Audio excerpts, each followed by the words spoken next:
Okay Tuan, maybe Tuan boleh share juga Tuan punya pengalaman yang mencabar. Bukan pahit. Pahit tu kita bagi last kali. Ni pengalaman yang challenging lah Tuan. Pengalaman yang challenging pada aku adalah, aku nak highlight dua benda lah. Satu is kita punya personal conduct. Sebab dalam aircraft tu, navigator is the mission commander macam aku cerita tu.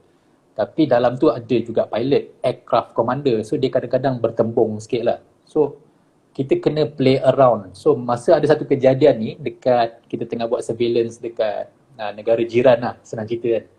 So kita bertembung dengan satu kapal corvette Navy negara jiran tau.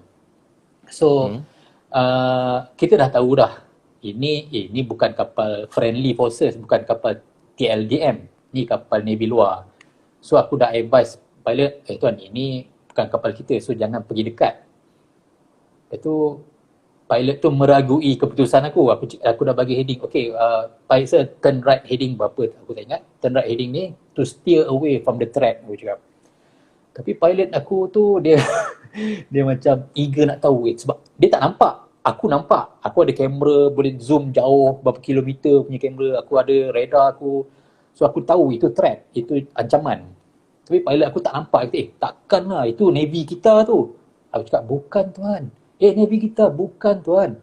So kita merapat sampai tiba-tiba kita punya radar warning receiver menjerit. Yang sudah. Maksudnya kapal Navy tu dah tengah ni lah. Dah engage tracking radar dia. Tinggal lagi nak mission launch. Missile launch. Masa tu aku dah pucat, aku dah cakap, tuan, aku jerit dalam kapal tu. Tuan, turn right, heading berapa entah, dive below 1000, aku cakap.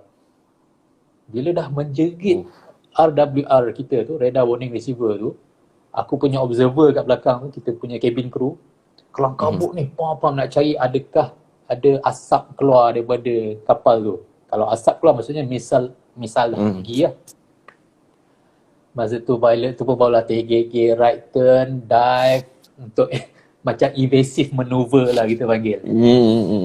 So, itu pengalaman yang macam, okay, that's it my son. This is the time aku mati lah, aku cakap. Itu yang pengalaman yang aku boleh ingat lah. So, lain daripada tu adalah Ops Daulat, kalau ingat 2013 kan. Betul. So masa tu squadron aku, Maritime Squadron, kena buat 24 jam maritime surveillance. So kita berjaya untuk wujudkan 2 aircraft day and night punya surveillance 24 jam all around the clock. Kerja memang macam lunyai lah kan. Terbang lepas terbang. Kena pula masa tu aku dengan kawan-kawan navigator aku antara yang senior sikit. So aku dapat shift malam lah. Bila shift malam kau faham lah, buat surveillance malam, tengok radar scope malam dengan forward looking infrared, kita punya kamera malam tu. Balik pukul 6 pagi, 7 pagi, buat mission report macam zombie. Lepas tu balik nak tidur. Kau bayangkan. Lepas tu petang bangun pukul 5, start balik rutin yang sama. Buat macam tu 2 minggu. Memang sewel bro. Memang sewel. Kira tuan sempat ops daulat lah? Sempat. Memang sewel. So yang korang-korang yang tengah tengok sekarang ni, yang ada yang cakap Air Force ni makan tidur lah, padia lah. Kau tengok Major Helmi kita cerita macam mana, macam nak sewel kerja. Tak tidur tau, 2 minggu tu tak tidur. Kalau boleh tidur pun tidur ayam je tu sebenarnya. Tak boleh nak lena pun. Tak boleh. Sebab sebab manusia ni dicipta malam tidur. Betul. So, bila kau start fly petang 6.30 petang, balik. Lepas tu sepanjang malam kau fly, balik pukul berapa? 6.30 pagi, 7 pagi. nak buat report, nak debrief, nak cerita kat komander, okay, kita nampak interest sighting kat mana, lanun kat mana, apa semua. Lepas tu balik nak tidur. Hang pakailah yang tutup mata dalam commercial flight tu kan, yang pak tu. Tak boleh bro. Tak boleh. Aduh, tu macam si Havoc cakap tu, body clock up. Betul. Memang jahanam. Okey Tuan, disebabkan Tuan ada pengalaman dalam ops daulat, saya nak tanya sikit lah. Okey, ini ada related dengan biasalah Tuan, haters, golongan tai politik ni apa benda lah. So, okey, ada orang cakap Tuan, ops daulat ni hanyalah sandiwara. Wow. So Tuan yang pernah terlibat secara langsung dengan ops daulat ni, is it an intense situation for us as TDM lah? Is it very intense punya situation, or is it macam relax tak apa? Ke macam mana Tuan? Okay. Untuk war junkie lah, untuk orang yang betul-betul jiwa perang kan, ops daulat ni to be honest memang benda yang kita nantikan lah. Sebab betul. Betul. Saya ada cerita kejap lagi. Betul kan? Betul. Sebab kita train to fight. Kita train the way we fight. Lepas tu bila time nak fight tu, masa tu lah kita fight the way we train. Kan? So kita train, kita belajar tactics, kita belajar macam-macam, kita buat command, kita build up diri kita.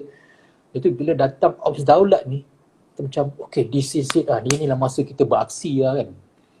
So balik pada cerita politik tu kan. Okay, pada aku terlibat daripada reinforcement punya phase. Aku tengah lepak dekat kedai mamak tu dengan geng-geng aku, tiba-tiba datang message kata tuan standby, sebab tuan standby crew, tuan mungkin kena deploy ke ada isu sikit, ada krisis. Macam apa benda ni? Lepas tu kita tengah lepak masa tu ramai-ramai, semua dapat aku pun dapat lah macam wow, benda serius ke kan. Kemudian aku pun call lah Absolute Inc. Kau call lah. Aku call, kita tuan ada something berlaku dekat Lahad Datu lah, ada mengganas masuk. Macam wow, serius? Okay, so itu start dia lah. Tapi untuk kata ini adakah ni political drama ke, tak. Sebab this is very real situation yang mana ATM, TUDM dan polis kena perform at dia punya level best untuk control the situation, contain supaya ketenteraman awam tu wujud. Siapa yang berani kata benda tu political issue, aku tak pastilah mana dia dapat information tu. Tapi real life situation kita memang susah. Hidup kita memang susah sebab masa tu kita apply apa yang kita belajar semua. Coordination, command and control, communication, apa semua untuk national punya security lah. Yep. Tak, pada aku bukan political issue lah. Kita memang perform betul punya perform lah. Okay, relate dengan yang tuan cerita yang macam mana excitednya kan. Macam mana kita, bila bukan kita seronok nak perang pun. Tapi disebabkan kita train kita punya training ni untuk nak perang kan. Saya ada dengar cerita lah daripada abang saya lah.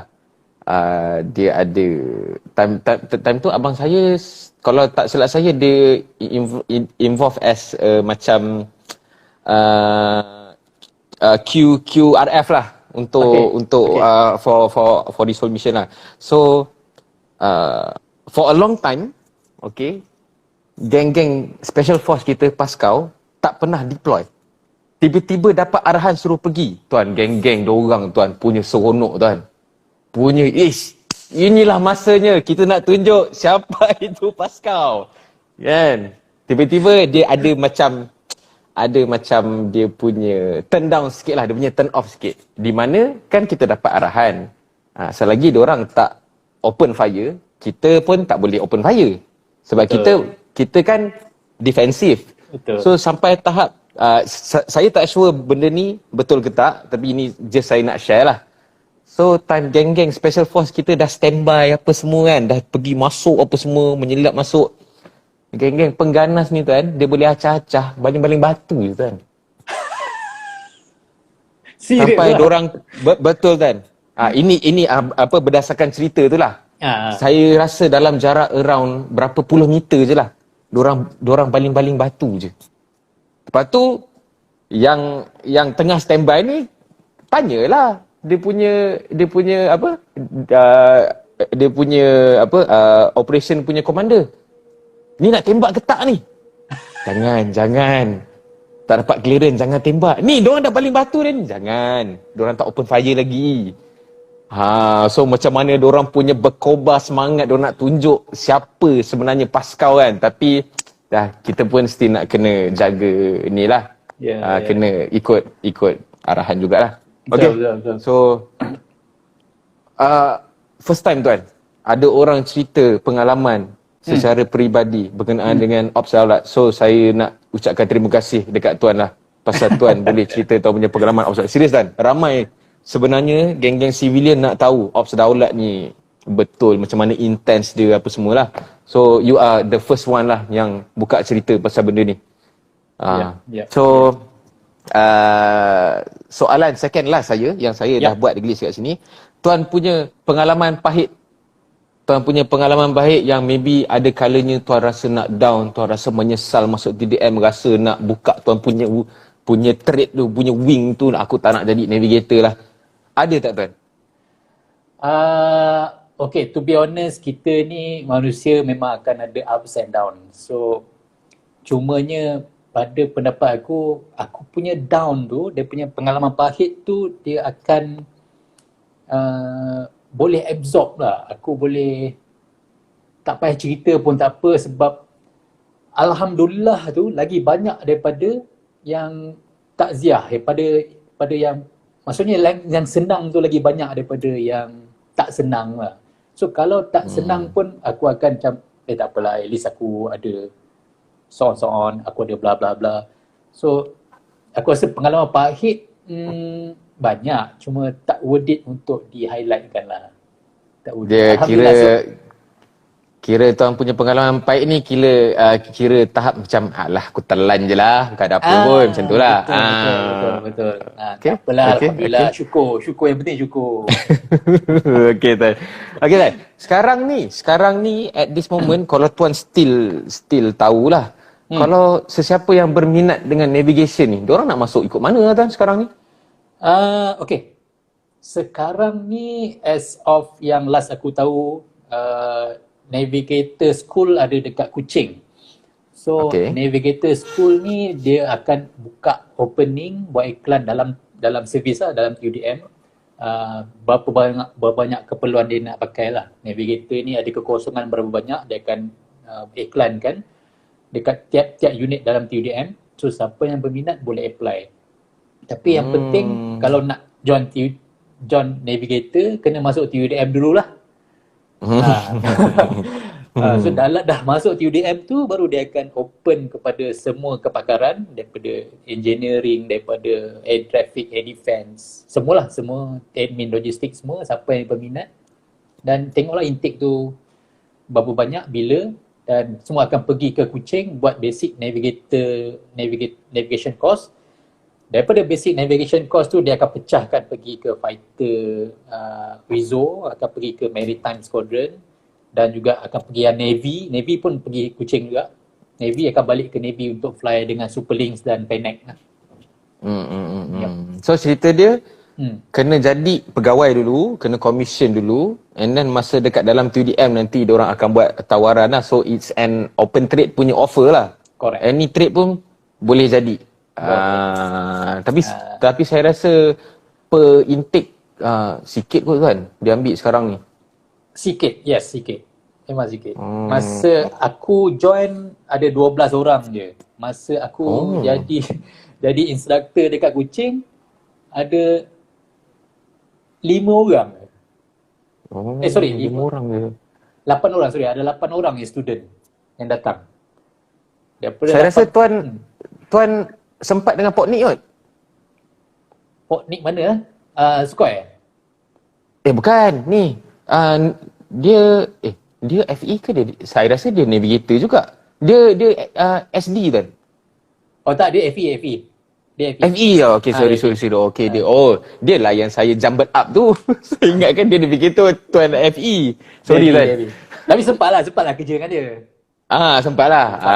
Okay. Cross eye. Betul, cross eye. Okay, saya nak tanya tuan lah soalan yang ditunggu-tunggu lah. Okay, tuan. Navigator ada allowance tak tuan? Allowance flying lah. Ada tak? Okay. Allowance flying, emolument, kelebihan sama je macam pilot. So once sama je.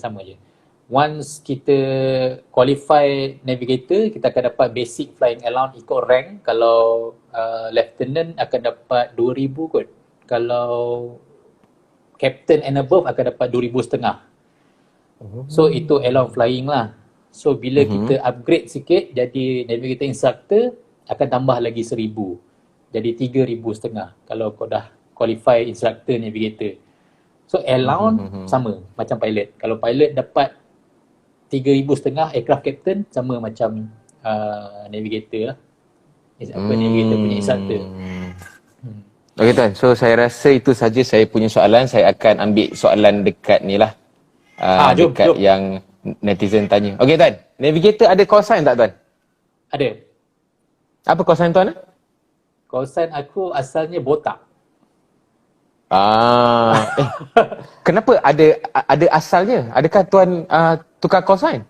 Okay, asalnya botak. So dekat flying suit aku tu botak lah, BOTAK. So bila pakai botak sampai satu peringkat tu kita commercialkan dia jadi TUCK saja, TUCK. So patutlah saya tengok dekat dalam komen-komen Facebook orang mention tuan TUCK. Cakap TUCK ni benda. Nama kampung tuan ke nama panggilan kecil? Rupanya botak. Asal dia botak. So kalau cakap dengan orang-orang yang batch aku, yang pernah kerja dengan aku, botak lah sebenarnya. Okay tuan, ada orang tanya. From navigator boleh tak pergi pilot? Okay, daripada navigator tak boleh jadi pilot so far. Sebab pilot dia ada kursus dia sendiri, dia ada channel dia sendiri. Cuma from time to time mungkin pilot akan buka kemasukan pada semua trade dan navigator boleh apply lah. So sama juga. So pilot is another cabang, navigator is another cabang. So kalau nak transfer, terpulang pada cabang tu lah. Pilot kalau dia open untuk semua trade nak masuk, boleh. So sekarang ni kalau navigator macam tuan memang akan attach dekat transport punya squadron je lah, which is C-130. Kalau Airbus? Airbus tak pakai navigator so far. Airbus tak pakai. Okay. So dia design dia lain sikit, dia modern sikit. Itulah modern sikit. So saya rasa itu kot sahaja. Yes. Saya rasa itu juga masa yang saya... Okay tuan, saya nak tanya tuan, lepas tuan berhenti. Apakah perjalanan tuan lepas tuan berhenti? Adakah dekat luar ni boleh jadi navigator juga ke? Lepas daripada berhenti, kalau kita berhenti sebagai navigator ni sebenarnya peluang pekerjaan tu memang banyak. Navigator biasanya kalau level-level aku dan senior-senior aku banyak dekat flying school. Kita ajar ground school untuk basic knowledge sebelum pergi flying.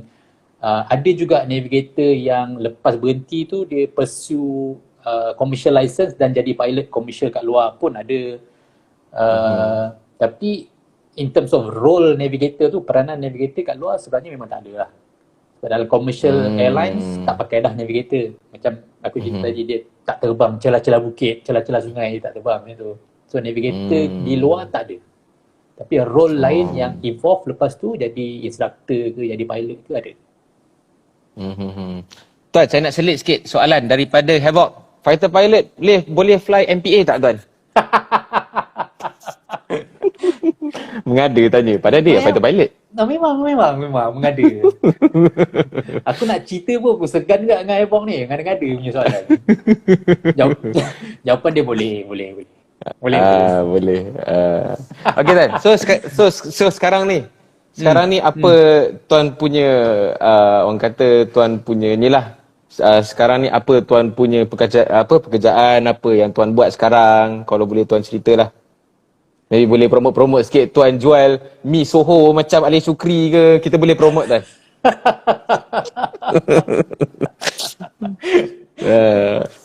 Aku tengok Airbox punya soalan ni memang best lah. Kadang-kadang Mengada. Aku tak sabar nak jumpa dia ni sebenarnya bang. Boleh tak? Boleh nanti. Boleh. Kita boleh jumpa nanti ramai-ramai. Blue Angel lah konon okay.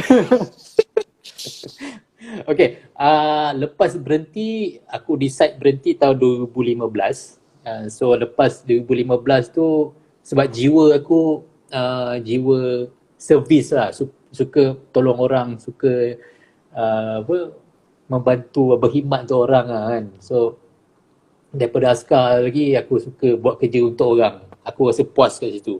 So lepas daripada aku berhenti tu, aku jadi ejen takaful lah, senang cerita.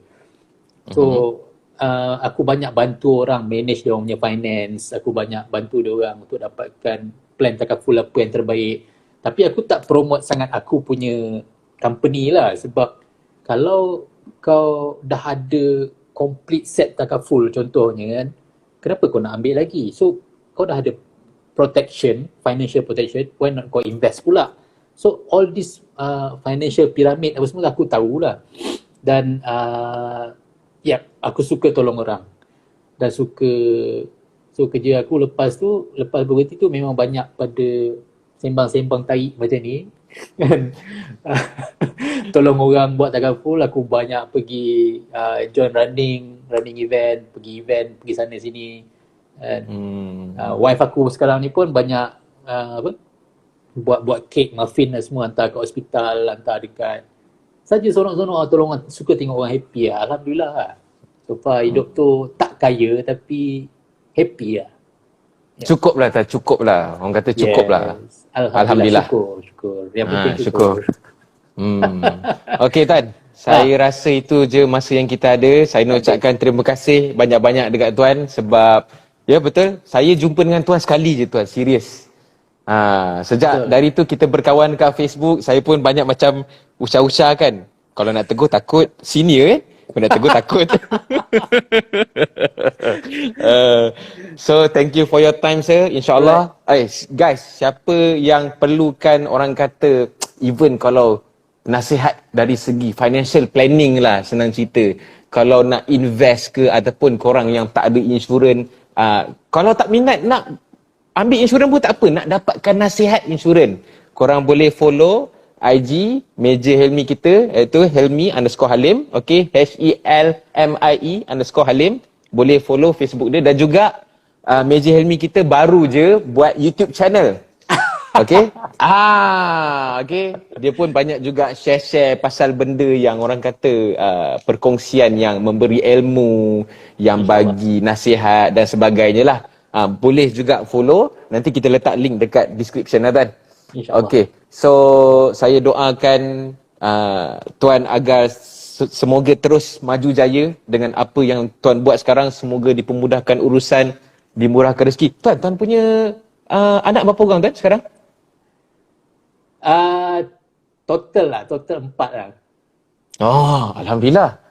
Saya lebih sikit, dah masuk 5 dah. Wow. Bila dia ni? InsyaAllah sepatutnya due 27, tapi sebab wife saya dia dah beratnya. So insyaAllah hari Selasa ni next appointment. So maybe nak minta induce kot tuan. Sebab adalah sebab-sebab dia. InsyaAllah tuan. So sesama juga kepada sesiapa yang minat kek, boleh DM je. Okay. IG Meja Helmi kita, DM je terus, tak ada masalah. Okay. So any last word sir? Any last word? Short one. Okay, any last word pada aku is whatever yang kita nak, Kan? Tak kisah kita tengah buat apa pun, cuba fikirkan orang lain, dan kalau kita confuse ke apa ke, back to basic, kepada panduan asal kita, which is buku. Kalau dalam Islam, Al-Quran dan hadis. Kalau dalam pekerjaan, manual, SOP dan sebagainya. Kalau kita confuse. Lepas tu, macam aku cakap, cuba fikirkan orang lain. Kita hidup di dunia ni bukan kita aja, sebab kita ada orang lain juga. Kalau kita rasa terdesak, dah bangun lambat nak pergi kerja, fikirkan orang lain. Tak payahlah nak ikut emergency lane, potong queue semua. Kita fikirkan orang lain, sebab kita dah buat salah, kita hadaplah kita punya salah tu. And last word, just be good, be human, be kind pada orang lain. Yes, insyaAllah hidup kita akan diberkati lah. InsyaAllah. Yeah. Amin. So thank you sir for your time. Thank you for sharing your experience yang sangat rare, navigator. Betul cakap tuan, memang tak popular pun, sorry to say. Dan juga tuan punya pengalaman dalam Ops Daulat lah. So Yes, insyaAllah tuan, kalau lepas buka lockdown ni, kita boleh tuan lepak-lepak ke, kita pergi cari event satu ke, kita pergi join lari. Yes. Bawa sekali tu, Okay, Havoc. Tuan, Havoc dia cycling. Dah lain. jual lah, kan dia jual S-Work dia tu. Oh, dia dah jual ke? Dah jual bro. Dah jual. Okay, tak apa, kita ajak dia. Tapi tak tahulah kokok dia beli yang baru kan. Mana tahu kan. Tak apa, nanti kita boleh ajak dia lari. Anyway, Rais Hamid, terima kasih banyak sebab invite. Aku pun banyak belajar daripada kau. Tengok YouTube kau juga. Aku tengok kau punya Facebook, kau punya IG, perkongsian macam-macam. Kita hidup ni memang perlukan sama-sama. Alhamdulillah. Terima kasih bro. InsyaAllah aku pun doakan kau happy go lucky juga. Semoga Amin. Okay, so last. Nanti aku akan letak description Meja Helmi punya IG, Meja Helmi punya Facebook, Meja Helmi punya YouTube. So kita follow, kita subscribe. Benda bukan bayar pun tuan, tekan je pun. Gratis. Subscribe itu gratis. Okay tuan, so again thank you so much sir. Okay sir, Assalamualaikum. Waalaikumsalam. Okay tuan.